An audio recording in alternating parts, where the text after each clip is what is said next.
ಸಿದ್ದರಾಮಯ್ಯನವರ ನೇತೃತ್ವದ ಸರ್ಕಾರ ಧರ್ಮಸ್ಥಳದ ಕೊಲೆಗಳ ತನಿಖೆಯನ್ನು ಮಾಡಲು ಒಂದು SIT ತಂಡವನ್ನು ರಚಿಸಿದ್ದು, ಈ ತಂಡದ ಮುಂದಾಳತ್ವವನ್ನು IPS ಅಧಿಕಾರಿ ಪ್ರಣಬ್ ಮೊಹಾಂತಿ ಅವರಿಗೆ ನೀಡಿದೆ. ಪ್ರಣಬ್ ಮೊಹಾಂತಿ ಅವರನ್ನು SITಯ ಮುಖ್ಯಸ್ಥರಾಗಿ ನೇಮಿಸುವ ಕುರಿತು ಮಾನ್ಯ ಘನ ಉಚ್ಚ ನ್ಯಾಯಾಲಯದ ರಿಟ್ ಅರ್ಜಿ ಸಂಖ್ಯೆ 8403/2025 ಉಲ್ಲೇಖಿಸಲಾಗುತ್ತಿದೆ. ಈ ರಿಟ್ ಅರ್ಜಿಯು cyber crime, data theft, fraud ಈ ವಿಚಾರಗಳ ಕುರಿತಾದ್ದಾಗಿದೆ ಮತ್ತು ಆ ಅವಧಿಯಲ್ಲಿ ಪ್ರಣಬ್ ಮೊಹಾಂತಿ ಅವರು CIDಯ ಸೈಬರ್ ಎಕನಾಮಿಕ್ಸ್ ಮತ್ತು ನಾರ್ಕೋಟಿಕ್ಸ್ನ ADGP ಆಗಿದ್ದರಿಂದ ಅವರ ನೇತೃತ್ವದಲ್ಲಿಯೇ SIT ರಚಿಸಲು ಆದೇಶ ಮಾಡಲಾಗಿದೆ. ಮಾತ್ರವಲ್ಲದೆ ಪ್ರಣಬ್ ಮೊಹಾಂತಿ ಅವರ ವಿದ್ಯಾಭ್ಯಾಸವು BE, MS in computer science, PhD ಹಾಗೂ ಇವರು ಸರ್ಟಿಫೈಡ್ ಫಾರೆನ್ಸಿಕ್ ಕಂಪ್ಯೂಟರ್ ಎಕ್ಸಾಮಿನರ್ ಆಗಿರುತ್ತಾರೆ. ಇವೆಲ್ಲವನ್ನು ಗಮನಿಸಿದಾಗ ಇವರ ನೈಪುಣ್ಯತೆಯು ಸೈಬರ್ ಕ್ರೈಮ್ ಆಗಿದೆಯೇ ವಿನಃ ಅತ್ಯಾಚಾರ ಮತ್ತು ನರಹತ್ಯೆ ಕುರಿತಾದ ತನಿಖೆಗೆ ಇವರು ಸೂಕ್ತ ವ್ಯಕ್ತಿಯಲ್ಲ ಎಂದು ಹೇಳಲಾಗುತ್ತಿದೆ. ಈ SIT ತಂಡದಲ್ಲಿ ಒಟ್ಟು 20 KSP ಅಧಿಕಾರಿಗಳು ಮತ್ತು 4 IPS ಅಧಿಕಾರಿಗಳಿದ್ದಾರೆ. IPS ಅಧಿಕಾರಿಗಳಲ್ಲಿ ಅನುಚೇತ್ MN ಮತ್ತು ಡಾಕ್ಟರ್ ಸೌಮ್ಯಲತಾರವರು ಕನ್ನಡಿಗರು. ಉಳಿದ 20 KSP ಅಧಿಕಾರಿಗಳು ಸಹ ಕನ್ನಡಿಗರು. ಈ ಕನ್ನಡಿಗ ಅಧಿಕಾರಿಗಳ ಬಗ್ಗೆ ಪೊಲೀಸ್ ಇಲಾಖೆಯಲ್ಲಿ ಈಗ ಚರ್ಚೆಯಾಗುತ್ತಿದೆ.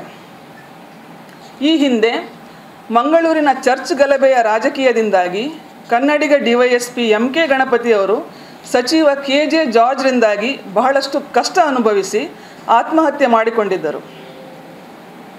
ಆತ್ಮಹತ್ಯೆ ಮಾಡಿಕೊಳ್ಳುವಾಗ DYSP ಗಣಪತಿಯವರು KJ ಜಾರ್ಜ್ ಜೊತೆ IPS ಅಧಿಕಾರಿ AM ಪ್ರಸಾದ್ ಮತ್ತು ಪ್ರಣಬ್ ಮೊಹಾಂತಿ ಅವರ ಹೆಸರನ್ನು ಸಹ ಉಲ್ಲೇಖಿಸಿದ್ದರು.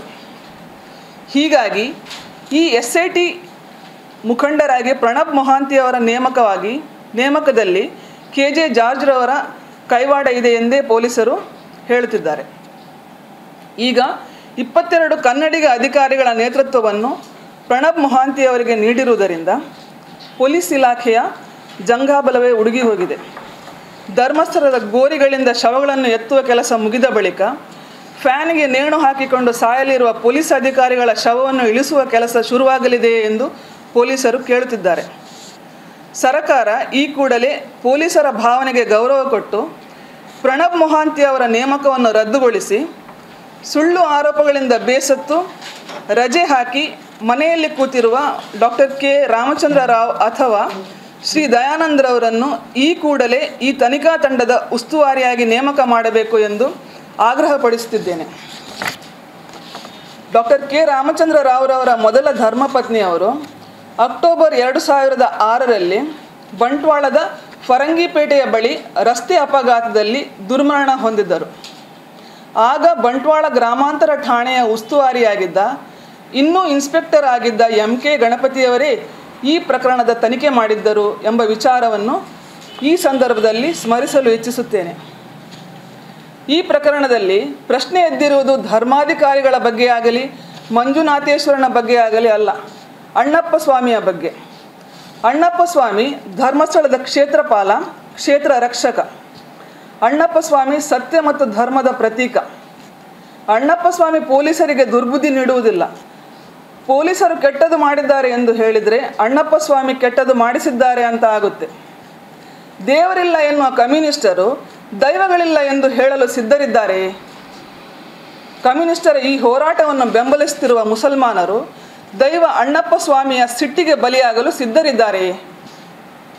ನನ್ನ ಬ್ರದರ್ಸ್ ಪೊಲೀಸರು, ನನ್ನ ಬ್ರದರ್ ಅಣ್ಣಪ್ಪ ಸ್ವಾಮಿ ಕ್ಷೇತ್ರಪಾಲರನ್ನೇ ಪ್ರಶ್ನಿಸುತ್ತಿರುವ ತೀರ್ಪು ನ್ಯಾಯಾಲಯದ ಒಳಗೆ ಅಲ್ಲ, ನ್ಯಾಯಾಲಯದ ಮೆಟ್ಟಿಲ ಮೇಲೆ ಆಗಲಿದೆ.